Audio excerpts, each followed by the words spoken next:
మనం అంగీకరిస్తున్నాము. ఆ సంస్కృతి లోపల ఉన్న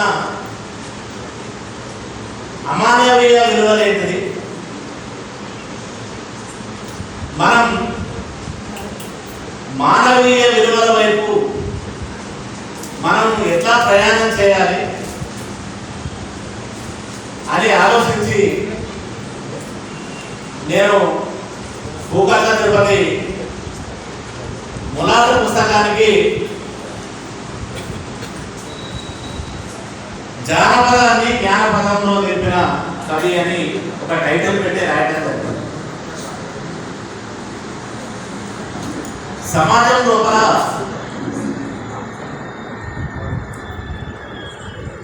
తరాలు మారుతున్నాయి, జనరేషన్స్ అంటారు. ఈ జనరేషన్స్ గ్యాప్ వచ్చినతోని రావటం వల్ల జనరేషన్కు మధ్యలో భాష మారుతుంది. ఇప్పుడున్న పిల్లలు ఐటీ కంపెనీలలో పనిచేసే ఉద్యోగులు కానీ చదివే పిల్లలు కానీ వాళ్ళ భాష వేరు, ఆ భాష మనకు రాదు, మన భాష కూడా వాళ్ళకు రాదు. ఈ తరాల అంతరాలు జరుగుతున్నాయి. మరి భూగర్భ తిరుపతి ములాటు అనే పుస్తకము రాయడానికంటే ముందు వాస్తవానికి నేపథ్యం ఎవరు చెప్పలేదు.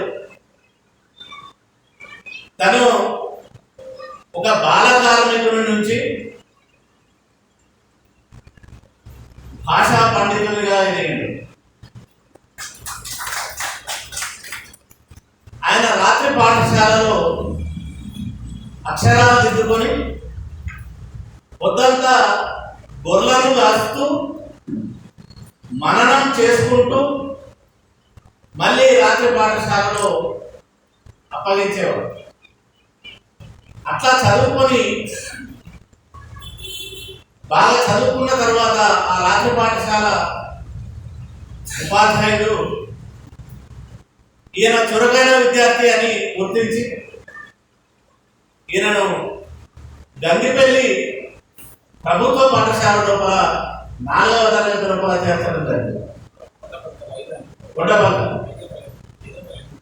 అభిను మధ్యలో మాట్లాడాలి, నేను తప్పు మాట్లాడినా తప్పే మాట్లాడతాను, తర్వాత చెప్పాలి, ఎందుకంటే ఫ్లో అవుతుంది, అది మీకే వస్తుంది.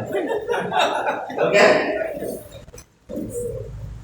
అది అక్కడి నుండి ఆయన వినుది లేకుండా చదువుతూ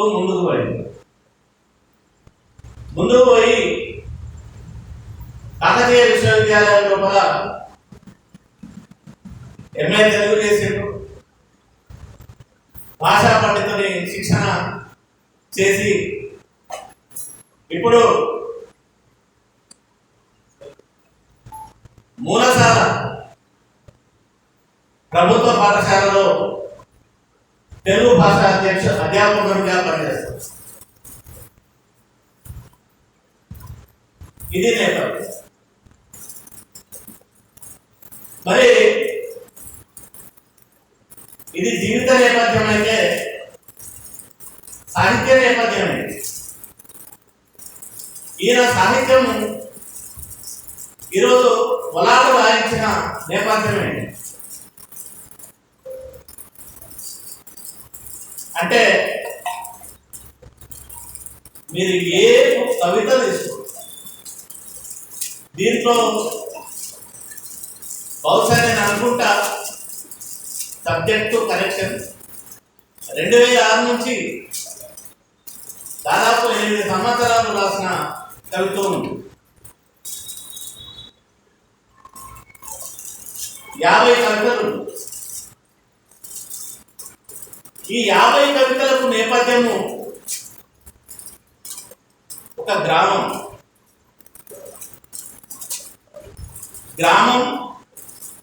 వ్యవసాయ నాగరికత. ఆ వ్యవసాయ నాగరికత కూడా ఎప్పటిది అని అంటే ఈనాడు ఉన్న పెట్టుబడిదారి సంబంధాలు రాకుండా ఆ ఊరిలోని అవసరాలు ఆ ఊరిలోనే తీరే కాలం అంటే కరెంటు రాని కాలం, ఇట్లా చెప్పుకుంటూ పోతే చాలా ఉంటాయి. దాన్ని ఈ యాంత్రిక నాగరికత పెట్టుబడిదారి పూర్వ సమాజం కంటే ఆ సమాజం నాటి గ్రామం ఆయన అది ఒక కేంద్రకంగా ఉంచుకున్నాడు, ఒక నేపథ్యంగా ఉంచుకున్నాడు.